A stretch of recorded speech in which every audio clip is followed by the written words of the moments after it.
हो गया? ठीक। Good afternoon. आज के लेक्चर में हम पढ़ेंगे इंट्रोडक्शन ऑटोप्सी। ऑटोप्सी क्या होता है, उसका इंट्रोडक्शन, क्लासिफिकेशन, कितने पार्ट में इसको क्लासिफाई किया, फिर फिजिकल एग्जामिनेशन, देन फिर देखेंगे रिकंस्टिट्यूशन ऑफ बॉडी। ठीक है, तो ऑटोप्सी क्या होता है, सिंपल लैंग्वेज में, सिंपल वर्ड में समझ लेते हैं। इसको हम क्या बोलते हैं, अनदर वर्ड में पोस्टमार्टम, है ना। ऑटोप्सी क्या, पोस्टमार्टम, पोस्टमार्टम।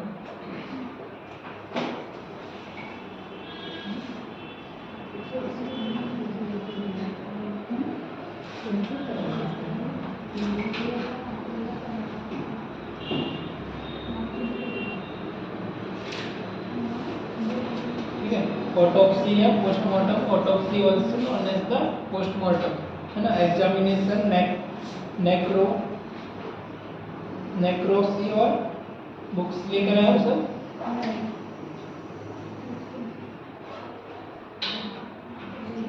नेक्रोप्सी और obduction, it is the medical procedure that consists of the thorough examination of dead body to determine the cause and manner of death, to evaluate any disease or injury that may be present. It is usually performed by a specialized medical doctor called pathologist.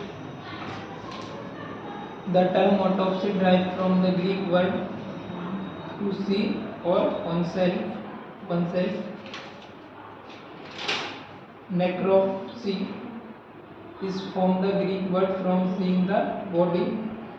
Necropsy is term for post-mortem examination of the animal. ये दो word से लिया गया है हमारे यहाँ पर। It is drive from the Greek word, कौन से, हमारे ऑटोप्सी।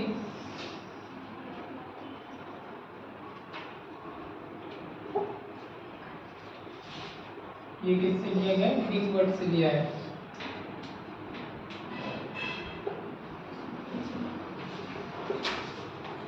ऑटोप्सी जो वर्ड है वो ग्रीक लैंग्वेज से लिया गया है। इसका मीनिंग क्या होता है, टू सी वन सेल्फ, और इसका to C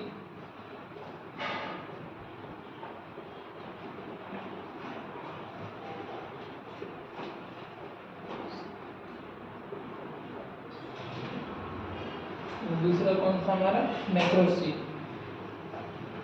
नेक्रोसी।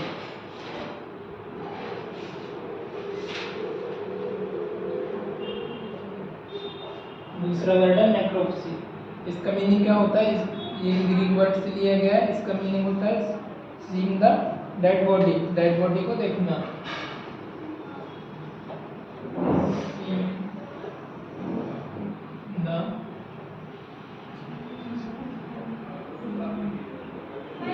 Dead body, autopsy मतलब ऑटो मतलब सेल्फ, है ना। Autopsy to see one self, अपने आप को वन सेल्फ देखना। Necropsy seeing the dead body.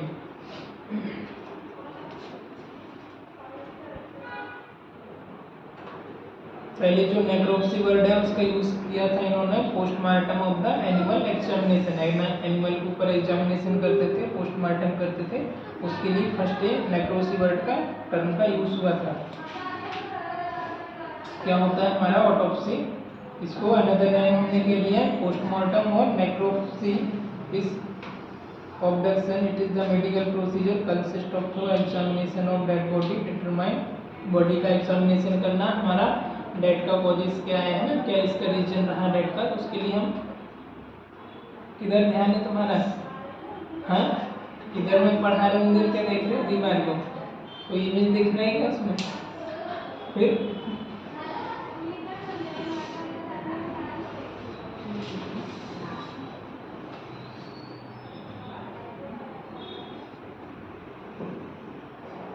इसमें क्या करते हैं हम ऑटोप्सी में, जो हमारा डेथ है उसका एक्चुअल कॉज क्या था, हो सकता है कोई एक्सीडेंटल है, किसी ने पॉइजन वगैरह लिया हो, है ना, मल्टीपल ऑर्गन फेलियर हो गया, क्या हो गया, हम उसका रीजन क्या है, क्या हमारी डेथ का कॉजेस है और प्रेजेंट उसको क्या क्या डिजीज है, वो सारी चीज़ें फाइंड आउट करने के लिए हम क्या करते हैं, ऑटोप्सी करते हैं पेशेंट का, जो हमारी डेड बॉडी है उसका पोस्टमार्टम करते हैं पहचानने के लिए। भाई क्या कई बार क्या होता है, ऐसे ही अननोन जगह पे डेड बॉडी मिलती है, कई बार हॉस्पिटल में डेड होता है ना, कई बार हम क्या करते हैं, सुसाइडल अटेम्प्ट करते हैं, सुसाइड करते हैं, उसकी वजह से होता है, और भी अदर रीजन हो सकते हैं। तो कई बार ऐसे पेशेंट हमारा मतलब उसका एड्रेस नहीं मिला, कुछ भी नहीं है, तो वो सारी चीज़ें फाइंड आउट करने के लिए क्या कॉजेस था, कैसे इसकी डेथ हुई, वो सब चेक करने के लिए हम क्या करते हैं, ऑटोप्सी करते हैं, पेशेंट की बॉडी उसको ओपन करते हैं, सर्जिकल टॉमी लगा के कट करते हैं। उस कंडीशन को हमने क्या बोला, ऑटोप्सी या postmortem. It is usually perform by the, ये कौन करता है, स्पेशलिस्ट डॉक्टर या पैथोलॉजिस्ट को परफॉर्म करते हैं। बात की जाए तो ऑटोप्सी किससे, ग्रीक वर्ड से, ग्रीक लैंग्वेज से लिया है, इसका मीनिंग होता है टू सी वन सेल्फ, और नेक्रोप्सी मतलब seeing the dead body, dead body को देखना। क्यों करते हैं, हमने देखा कि हमारा एक्चुअल कॉज क्या है, डिसीज हमारी डेथ का, क्यों डेथ हुआ, उसका कॉज का मैनर, किस प्रकार का डेथ है ना, कई बार सुसाइड का है, किसी ने पॉइजन लिया है या बर्न का है ना, वो सारी चीज़ें हमको कॉज फाइंड आउट करने के लिए चेक करते हैं। इंजुरी में भी प्रेजेंट या कोई इंजुरी है, वो सब चेक करने के लिए कौन करता है इसको, स्पेशलाइज्ड डॉक्टर या पैथोलॉजिस्ट, ये उनके सुपरविजन में होता है, कोई और उसको ओपन कर रहा है इस बॉडी को। फिर उसमें अलग क्लासिफिकेशन दिया है, इसको क्लासीफाई किया 3 पार्ट में, भाई कौन कौन सा क्लासिफिकेशन इसका होता है ना। तो फर्स्ट यहाँ पर है फॉरेंसिक, क्लिनिकल या एकेडमिक लेस करके, और कोरोनर्स।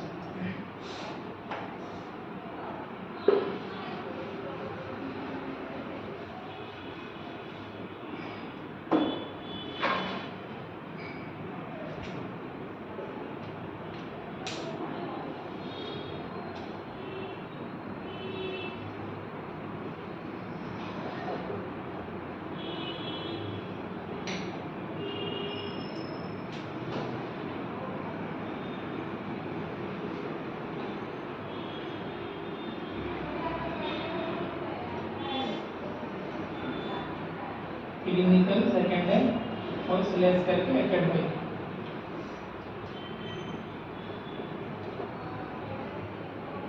थर्ड है हमारा कोरोनर्स।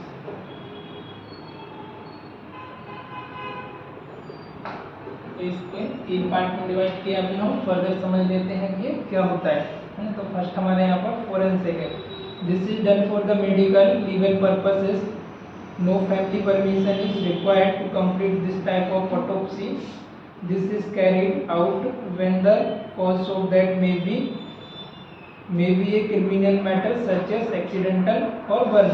ठीक है, ये जो ऑटोप्सी करते हैं हमारी कौन सी, फॉरेंसिक वाली, फॉरेंसिक ऑटोप्सी, इसमें हमको पेरेंट्स जो है उसके अटेंडेंट हैं, जो भी डेड बॉडी उनके फैमिली मेम्बर की परमिशन लेने की जरूरत नहीं है। हम मतलब ये नेसेसरी होता है, कंपलसरी होता है कि इस केस में आपको ये चीज़ करनी है ना, उसमें फैमिली मेम्बर की परमिशन की जरूरत भी नेसेसरी नहीं होता है।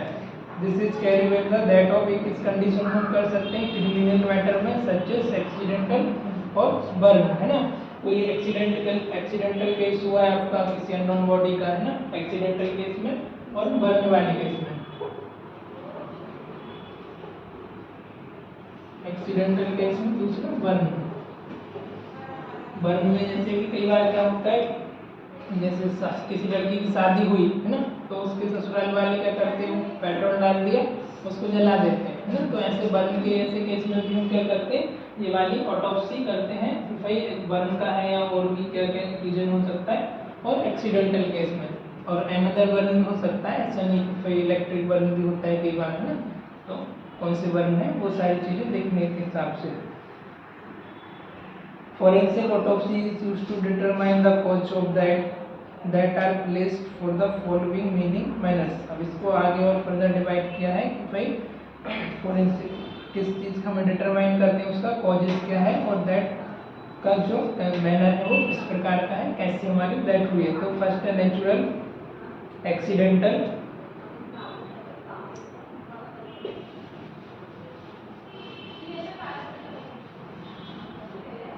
जिसके अंदर फर्स्ट है natural, accidental, suicide,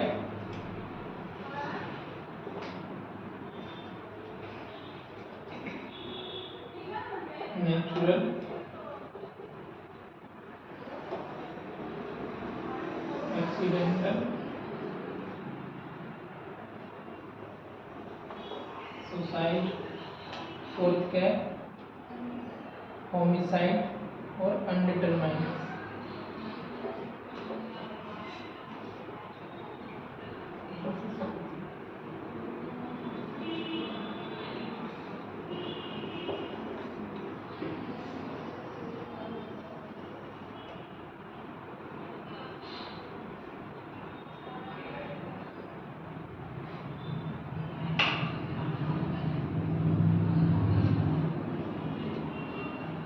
natural, accidental, suicide, homicide और अनडिटरमाइंड। तो नेचुरल में क्या होता है, जो आपकी नेचुरल डेथ हुई है, नॉर्मल लाभ इनकेस है ना, तो वो उसमें आ जाता है। एक्सीडेंटल में कुछ भी, एक्सीडेंटल ऐसा नहीं है कि मतलब आप जा रहे थे और आप कुछ भी ट्रांसपोर्ट से, ट्रक से, बाइक से टकरा गए, कोई एक्सीडेंटल में नहीं आता। एक्सीडेंटल मतलब अचानक से आपकी डेथ हो गई, तो वो भी एक्सीडेंटल केस में आती है ना, जैसे आप कहीं से गिर गए या एनीबॉडी, जो भी हो सकता है। और मतलब नेचुरल में जो पहले से जैसे उसको कोई डायबिटीज था, शुगर था, हार्ट की डिसीज थी, लीवर में डिफॉर्मिटीज थी, लीवर सर्वर किडनी, तो उसकी वजह से जो डेथ होती है वो नेचुरल में कंसिडर करते हैं। एक्सीडेंटल में और कुछ भी आ सकता है ना, जैसे अभी एग्जाम्पल के लिए हम कहीं कुछ छत गिर जाए, कुछ हो जाए ना, पेड़ गिर जाए, हमारे ऊपर जाते हैं, तो ये सारी चीज़ें एक्सीडेंटल में आ जाती है। उसके बाद सुसाइड में, जो सुसाइड अटैम्प्ट करते हैं हम खुद से, वो सारी चीज़ें आ जाती है सुसाइड के अंदर। होमिसाइड मतलब जो होम पर प्लान करते हैं कहीं, जैसे मैंने अभी एग्जांपल दिया था कि भाई बर्न वगैरह हो गया है ना। और सुसाइड भी ऐसे जानबूझकर, उसको कई बार क्या होता है, सुसाइड खुद से नहीं किया, पर उसने अपने पॉइजन दे दिया, उसको डेड कर दिया किसी चाय कॉफ़ी पानी में मिला के, और उसको लटका दिया उधर है ना, ताकि लगे कि सुसाइड किया है। तो वो सब चीज़ें हमको बस पता होना चाहिए। ऐसे हम देखेंगे पुलिस आएगी तो वो बोलेगा भाई फांसी से लटकाया है इसको, और उसका जब ऑटोप्सी करेंगे, उसका पोस्टमार्टम करेंगे, तो पता चल जाएगा कि भाई इसने तो पॉइजन लिया। तो वो सारी चीज़ों को फाइंड आउट करने के लिए हम वो करते हैं। अनडिटरमाइंड वाले की हमको ऐसे देखने से पता नहीं चल रहा है भाई क्या कौन हो सकता है क्या नहीं, उसका हमको पुलिस इन्वेस्टिगेशन नहीं कर पा रही थी, तो फिर वो अनडिटरमाइंड केस में जाता है। इसको अननोन बॉडी मिली कहीं पर, तो उसका डिटरमाइंड नहीं है, उसको कोई पेरेंट्स नहीं है, कुछ नहीं है, ID कार्ड वगैरह नहीं मिला, तो ऐसा होता है कई बार। तो वो सब चीज़ों को चेक करने के लिए उसकी बॉडी पे कोई साइन वगैरह तो नहीं है ना, पहले से कोई बर्थ मार्क हमारे रहते हैं, कोई मोल रहता है किसी की बॉडी पे, आइस का कलर, फेस का कलर, वो सारी चीज़ें देखने के लिए। तो अभी हम देख लेते हैं, फॉरेंसिक हो गया हमारा, फिर क्लिनिकल साइकोलॉजी का। फॉरेंसिक के अंदर हमने सब डिवीजन देखा है यहाँ पर, नेचुरल, एक्सीडेंटल, सुसाइडल, होमिसाइड और अनडिटरमाइंड, ये इसके अंदर फर्दर डिवीजन था। अब हम एकेडमिक देख लेते हैं, ये क्या होता है। This is usually perform in hospital for research and study purpose, for clinical autopsy to take place, cause of that must have already been established and that certificate completed. To complete this type of autopsy, permission from the deceased legal next of kin is required। ठीक है, इसमें क्या होता है आपका जो academic, जैसे नाम से क्लियर है, एकेडमिक या हमारा इधर लिखा नहीं है,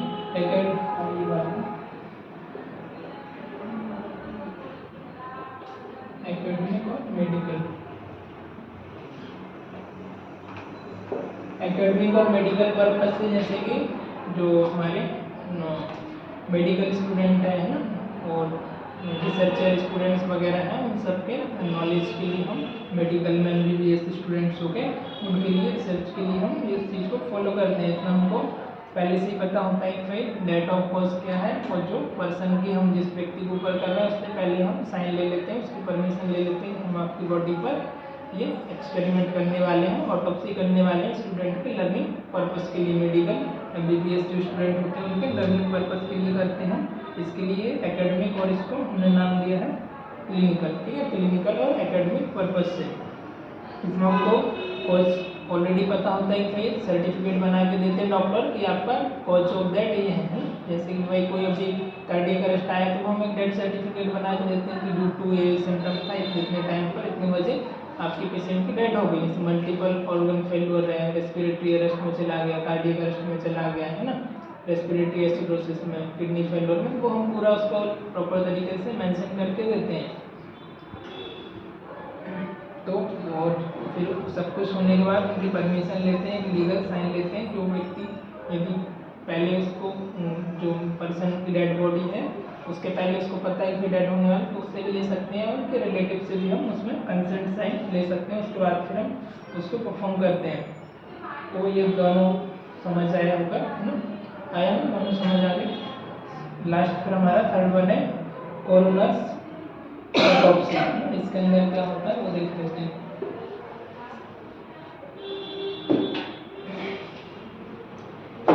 ज़्यादातर जो केसेस में यूजेस होती है वो फॉरेंसिक होती है।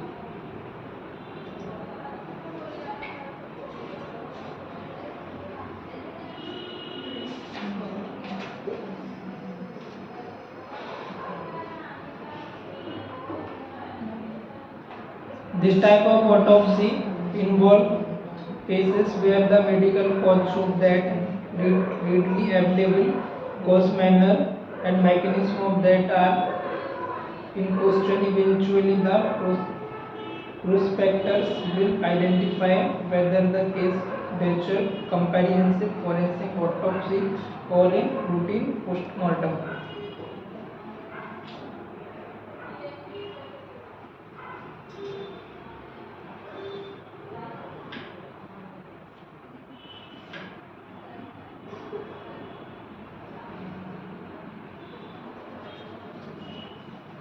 कंपेरिहेंसिव में हमारा क्या होता है ऑटोप्सी, उसमें हम पूरा उसका डिटेल निकालते हैं भाई क्या क्या इसका डेथ का रीजन है, कहाँ पे डेथ हुई, क्या हुई, है ना। और इसमें क्या होता है कोरोनर्स में जैसे कोई अननोन पर्सन हमको मिला, हमको उसका आईडी नहीं पता, हमने देखा कि भाई रोड साइड पे कोई डेड बॉडी डली है, ना उसके पास आइडेंटिटी कार्ड है, ना कुछ है, कुछ भी नहीं है, तो वो सब हम उसमें क्या करते हैं पूरा कंपेरिहेंसिव तरीके से उसका ऑटोप्सी करते हैं। इसमें हमको प्री डिटरमाइन नहीं होता, पहले से पता नहीं होता इसका डेथ का कॉजेस क्या है, क्या कारण है, वो सारी चीज़ें हमको कुछ भी नहीं पता होता। जैसे होमोसाइडल में, एक्सीडेंटल में हमको उनके अटेंडेंट, उनके रिलेटिव के बारे में ही पता है, और इसने बर्न किया है, सुसाइड किया है, क्या किया, वो हमको ऑलरेडी हम उस चीज़ के बारे में अवेयर रहते हैं। पर ये जो केस होता है इसमें हमको कोई अननोन बॉडी मिलती है, हमको नहीं पता होता है कि पर्सन कौन है, क्या है ना, डिटरमाइन हमको प्री डिटरमाइन नहीं रहता है उसका, तो उसका हम करते हैं। तुम लोग नोट्स नहीं बनाते क्या? वो एक कॉमनली बना रही सिर्फ, बाकी क्या करते हो तुम? अभी सुनोगे, 1 घंटे बाद भूल जाओगे घर जाके क्या पढ़ा तो क्या नहीं, न लेक्चर देखोगे वापस से, न नोट्स से।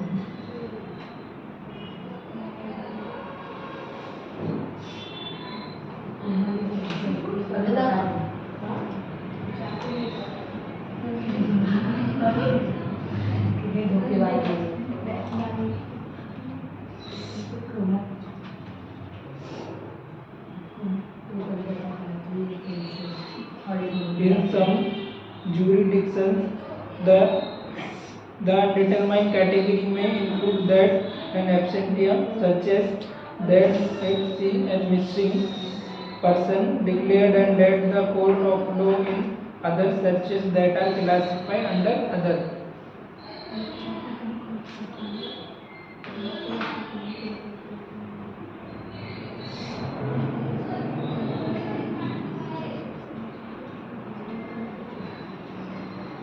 कई बार क्या होता है हमको कानूनी लीगल तरीके से लिए मतलब उसको डिटरमाइन करने के लिए कैटेगरी को उसमें डेट का क्या कॉजेस है, उसका जो भी रहता है वो एब्सेंट रहता है डेट का हमारा कॉजेस और कैटेगरीज वगैरह, जैसे कोई मिसिंग पर्सन है ना, तो वो हमको कहीं पर मिल रहा है तो हमको कोर्ट में उसका हम डेट क्या करते हैं लीगल तरीके से उसको डेट हमने डिटरमाइन कर दिया, डेट घोषित कर दिया लॉ ने हमारे कोर्ट वगैरह, तो उसकी हमको क्या करना रहता है ये सब प्रोसेस करके पूरा मतलब कंपेरिहेंसिव चेक करना होता है कि कहाँ का पर्सन है, क्या है, उसका फोटोज वगैरह लेना, कुछ उसको बॉडी मार्क वगैरह तो नहीं है, फिर वो चीज़ हम मतलब पोस्ट करते हैं और कोशिश करते हैं कि पर्सन कहाँ से है, क्या पूरा हिस्ट्री निकालते हैं।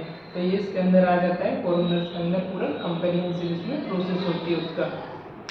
इसकी प्रोसेस कैसे ऐसे करते हैं उसके बारे में देख लेते हैं। नेक्स्ट पॉइंट हमारा The body receive a medical examiner's office or hospital in body bag or evidence sheet.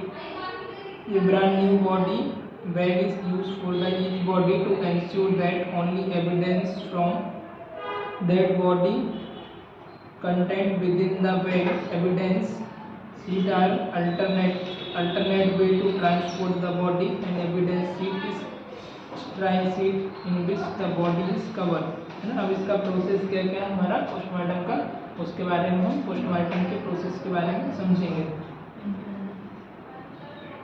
सबसे पहले क्या होता है, the body receive with the medical examiner. जो मेडिकल एग्जामिनर होता है वो बॉडी को पहले रिसीव करता है, उसके बाद क्या करता है, एविडेंस सीट के साथ बैक में उसको रैप करता है पूरी बॉडी को। उसके बाद a brand new body bag is use for the each body to ensure that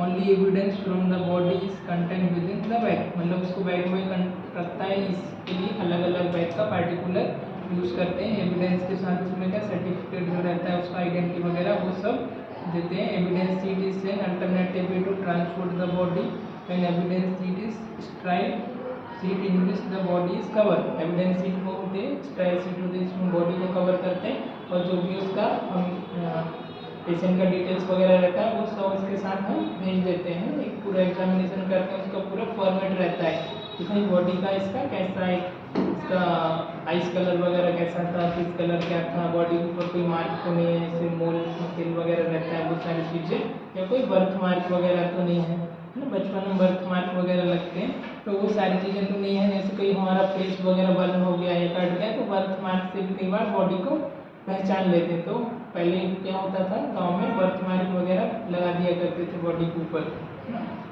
तो उससे हमको पता चल जाता था बॉडी का।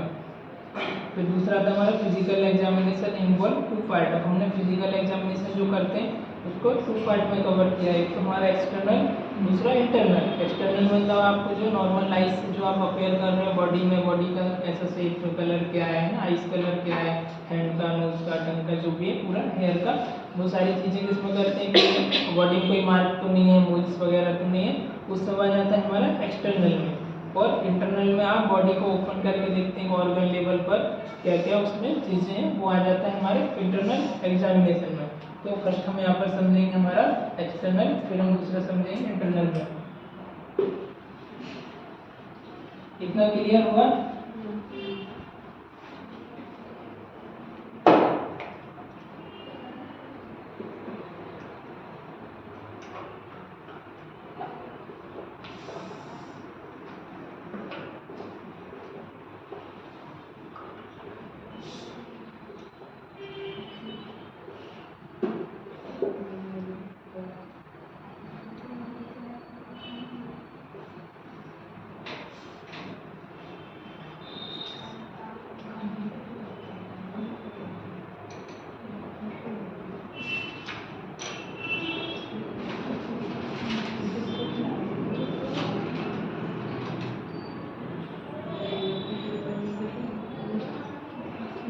तो एग्जामिनेशन करते हैं हम एक्सटर्नल और इंटरनल।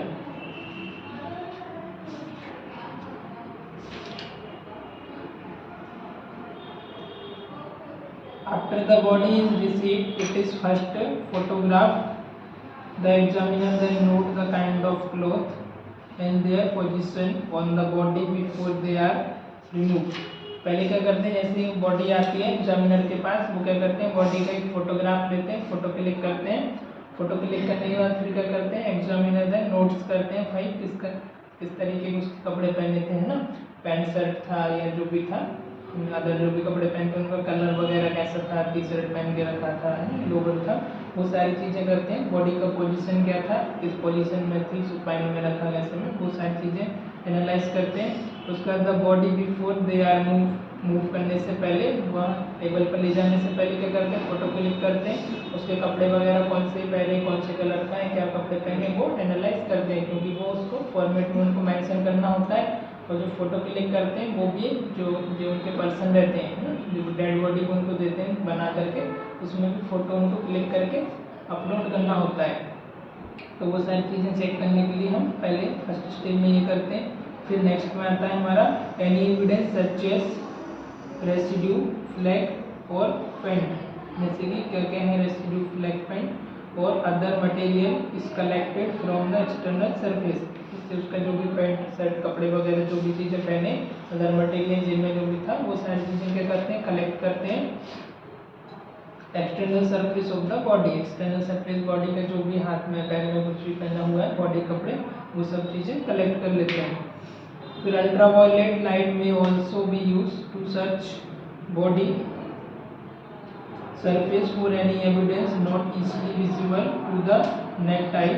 फिर अल्ट्रावायलेट रेस का यूज़ करते हैं, है ना, अल्ट्रावायलेट का लाइट का यूज़ करते हैं, बॉडी में कोई मार्क वगैरह तो नहीं, कुछ एविडेंस तो नहीं है, वो सबूत वगैरह कलेक्ट करने के लिए हम क्या करते हैं, उसका अल्ट्रावायलेट का यूज़ करते हैं कि नेट नॉर्मल लाइट से कई बार उनको विजिबल नहीं हो पाते हैं, है ना।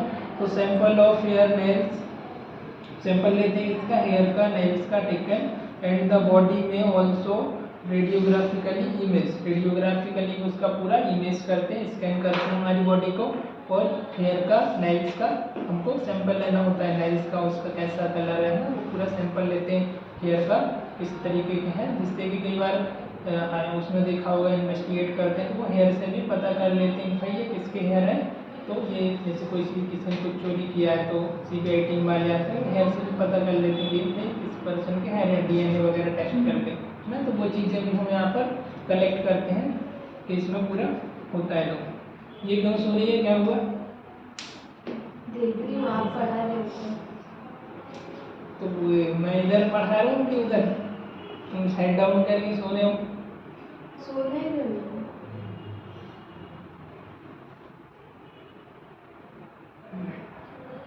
क्या बताया मैंने अभी? क्या बताया अभी मैंने? ये पढ़ना बॉडी पे मैंने क्या बताया अभी, उसमें नहीं पढ़ना है।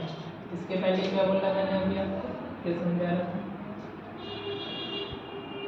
इसके पहले वाले सेंटेंस में क्या बताया अभी,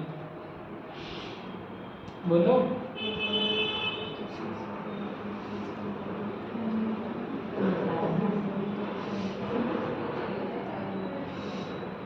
हेयर वॉल्यूम पण समजतं और बॉडीच्या और क्या बताया? वो भी बुक में देखना है, अभी तो बोला है मैंने। किधर ध्यान रहता है?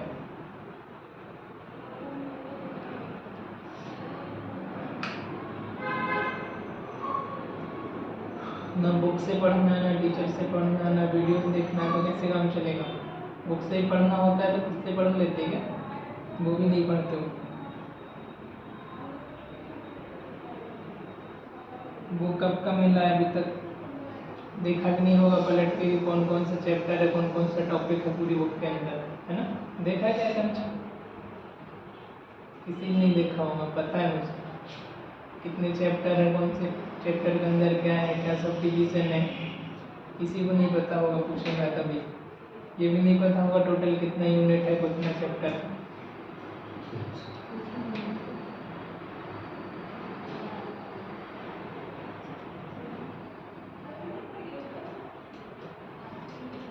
इसमें हम क्या करते हैं, उसका सैंपल लेते हैं हेयर का, नेल्स का, ताकि हम आगे डीएनए वगैरह मैच कर सकें किसी कंडीशन में। जैसे मैंने बताया कि सीबीआई इन्वेस्टिगेट करते हैं तो हेयर से, नेल के सैंपल से डीएनए वगैरह, जीन्स वगैरह मैच करके पता चल जाता है कि किस जगह से है, क्या है ना, इन्वेस्टिगेशन करके। तो वो सारी चीज़ें ले लेते हैं। उसके बाद फिर हम नेक्स्ट क्या करते हैं, रेडियोग्राफिकल इमेज पे उसका स्कैन करते हैं पूरी होल बॉडी का, सीटी, एमआरआई जो भी चीज़ है, रेडियोग्राफी में बताया क्या क्या आता है, तो वो भी आप स्कैन करते हो।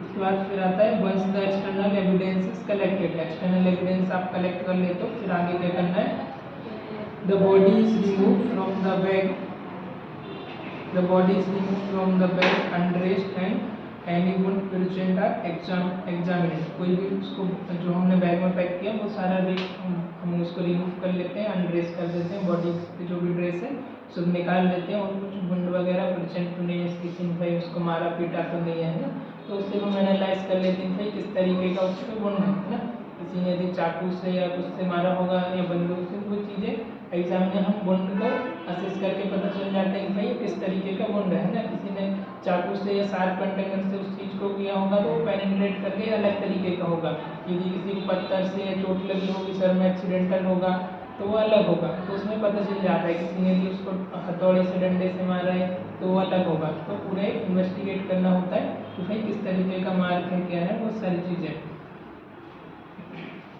तो एक्सटर्नल होने के बाद फिर हम देखते हैं उसमें कोई वुंड वगैरह प्रेजेंट तो नहीं है वो। The body is then clean, body को फिर आपको क्लीन करना होता है। Weighted and measure in preparation for the external examination, उसका वेट करते हैं, क्लीन करते हैं और बॉडी का मेजरमेंट करते हैं। प्रिपरेशन एक्सटर्नल एग्जामिनेशन का प्रिपरेशन करने के लिए बॉडी का वेट क्या है, साइज क्या है ना पूरा, और उसका मेजरमेंट करते हैं, हाइट वेट वगैरह।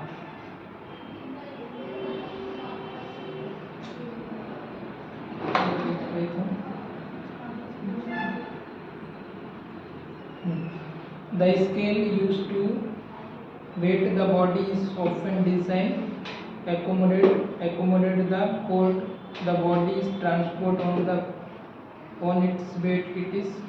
It's then deducted from the total body weight, so give weight of the body.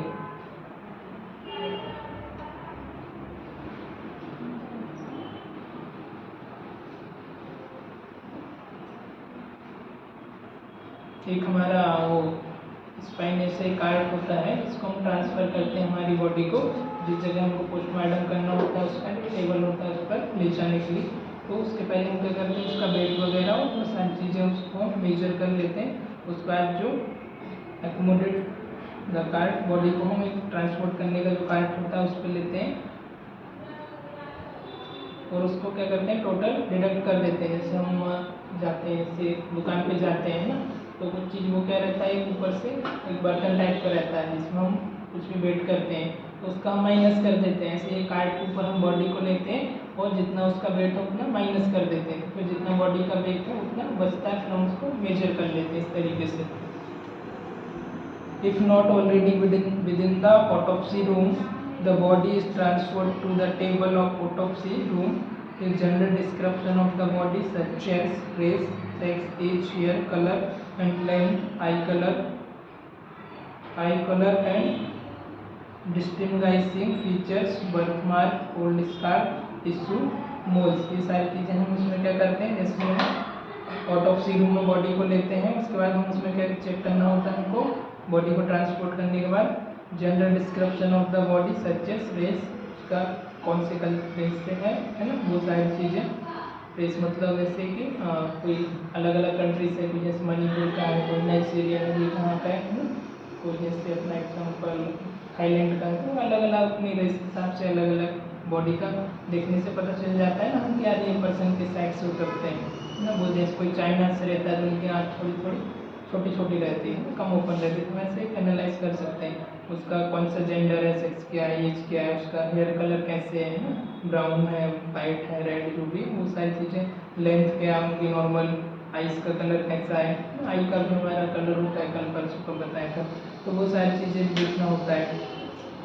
And other feature भी देखना है, जैसे कि आपको बर्थ मार्क वगैरह तो नहीं है, कुछ ओल्ड स्कार पहले से कुछ स्कार्स वगैरह तो नहीं है, टिश्यूज, मोल्स, तिल जो होते हैं वो सारी चीज़ें तो नहीं है, वो सब हमको देखना होता है। और देखने के बाद हमको पूरा प्रॉपर मेंशन करना होता है हमारी सीट पर कि कहीं पर कुछ प्रेजेंट है तो।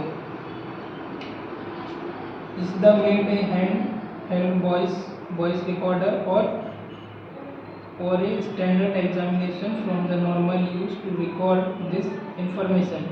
क्या होता है, हम जैसे साथ ही साथ क्या रखते हैं, रिकॉर्ड तो करते हैं और एक हम रिकॉर्डर हाथ में लगा के रखते हैं, जैसे माइक लगा मेरे हैं, तो मैं जो भी चीज़ें रहेगी उसमें बोलूँगा कि बॉडी पर ये जगह, जो भी जगह रहेगी प्रॉपर लोकेशन पर, यहाँ पर ये चीज़ मार रखें, ये इसका है, तो वो साथ ही साथ रिकॉर्ड भी हो जाएगा एविडेंस के लिए, है ना। नहीं तो फिर रिकॉर्ड नहीं होगा तो जहाँ पर नहीं होगा वो भी कोई भी कुछ भी लिख सकता है, तो लीगल पर्पज़ के लिए हम एक रिकॉर्डर भी यूज़ करते हैं जो हम हमारे हाथ में अटैच कर लेते हैं, जिससे कि प्रॉपर जो भी आप बोल रहे हैं वो सारी चीज़ें एक एक बार उसमें रिकॉर्ड हो जाती है और वही हमको फाइल में भी रिकॉर्ड करना होता है।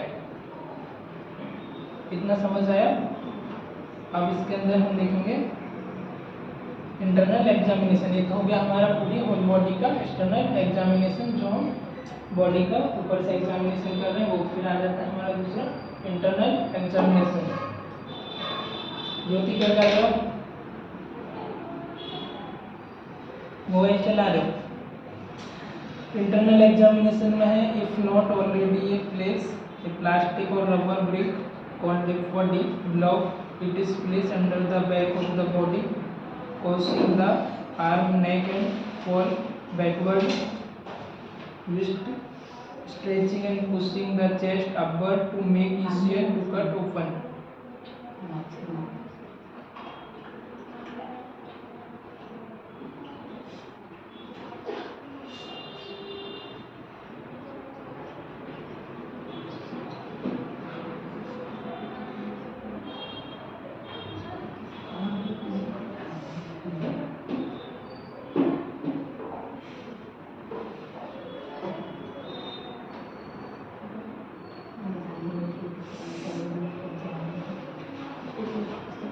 ये क्या होता है, एक उसको पार्टिसिपेट करने का, डिवाइड करने के लिए एक ब्रिक होता है, इसको रबर का सीट होती है प्लास्टिक, उसको हम क्या बोलते हैं, ब्रिक बोलते हैं। इसको क्या करते हैं, बॉडी को अलग अलग पार्ट में डिवाइड करके उसको ब्लॉक करने का काम करती है। उसको हम कहाँ प्लेस करते हैं, under the back of the body, हमारी बॉडी के पीछे की तरफ, बैक की तरफ आप उसको प्लेस कर देते हो, और फिर crossing the arm, neck and fall backward, जो आपकी आर्म है, नेक है, वो बैकवर्ड की तरफ उसमें फॉल होने से क्या करती है, वो पॉज होने से, और stretch pushing the chest upward to make easier to cut. यदि क्या करेंगे हम इस तरीके से, इमेज में दिखाया होगा आपकी इमेज में, पेज नंबर 302 पर हाथ को ऐसा रखना है पीछे की तरफ, हेड को, जिससे कि आप स्ट्रेच करोगे शोल्डर को और जो कट लोगे तो वो नॉर्मल आपका उसमें इजीली होना चाहिए। Chest upward to make easier, chest up रहेगी तो ओपन इधर चेस्ट के इधर से ही करेंगे तो वो प्रॉपर तरीके से कट करने में आपको आसानी होनी चाहिए, इसकी वजह से। To make easier to cut open, this give the prospector, pathologist और असिस्टेंट जो भी पैथोलॉजिस्ट है उसको कट आउट कर रहे हैं उनको इजी होना चाहिए, आसानी होना चाहिए असिस्ट करने में। Maximum exposure to the trunk after this is the internal examination begin. The internal examination consist of inspecting the internal organ of the body for evidence of trauma, other indication of cause of that. क्या करते हैं, हमारा trunk मतलब abdominal cavity है, पूरा उसको open करना होता है, क्योंकि जो ऑर्गन है ज़्यादातर वो एब्डोमिनल कैविटी और चेस्ट कैविटी में है। तो चेस्ट के पास से आप ऐसा बाइसेप का कट लगाते हो, दोनों साइड शोल्डर से लेते हो ऐसा बाइसेप में, है ना। तो इधर से कट करके इमेज दिख रहा होगा, पूरे ट्रंक तक आप उसको ओपन कर लेते हो। ट्रंक मतलब आपकी एब्डोमिनल कैविटी तक ओपन करने के बाद इंटरनल ऑर्गन देखते हो, भाई ऑर्गन में कुछ पॉइजनस सब्सटेंस वगैरह तो नहीं लिए, कोई ड्रग वगैरह तो नहीं है, कौन तो नहीं है ना, क्यों डेड हुआ, वो सारी चीज़ें आप एग्जामिन करते हो, ऑर्गन वगैरह प्रॉपर फंक्शन कर रहे हैं नहीं कर रहे हैं, कैसा क्या था, वो सब सैंपल वगैरह लेते हैं टिश्यू वगैरह का, वो चेक करते हैं सब।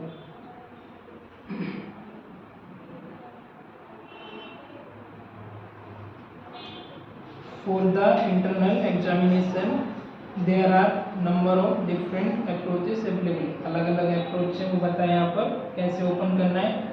फर्स्ट हमारे large deep bicep incision, large और डीप आप बाइसेप इंसिजन लेते हो, can be made from the behind each year and running down the neck.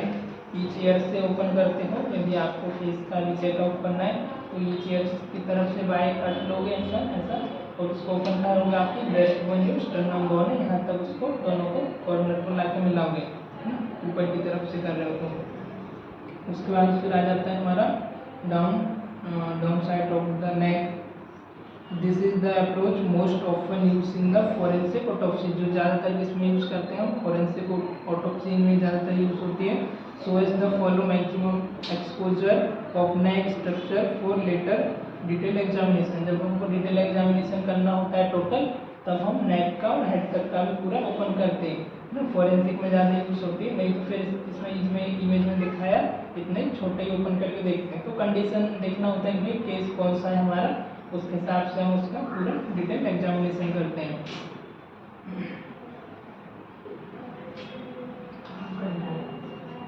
This is the approach most of use in the forensic autopsies so as allow maximum exposure of neck structure for later detailed examination। ये हो गया हमारे फिर T से दूसरा जो open करते हैं वो हम कैसा टी इंसिजन लगाते हैं, एक बाय हो गया और दूसरा हमारा टी इंसिजन। इसमें क्या देखते हैं हम टी इंसिजन में,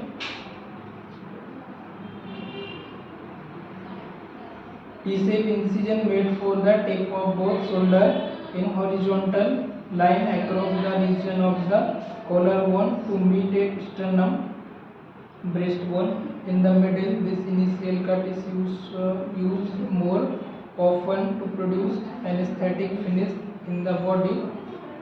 With it is reconstitute stitching mark will be not be appear with bicep. A single vertical cut is made for the middle of the neck.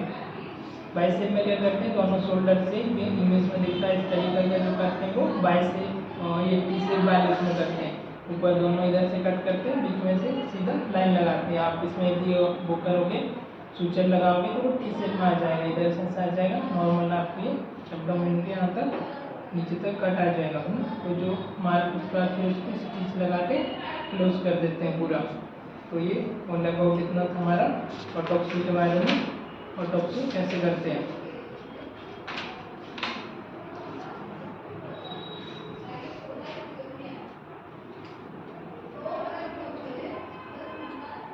ठीक है, बाकी का कल देखते हैं। क्या हुआ ज्योति, बंद कर दो।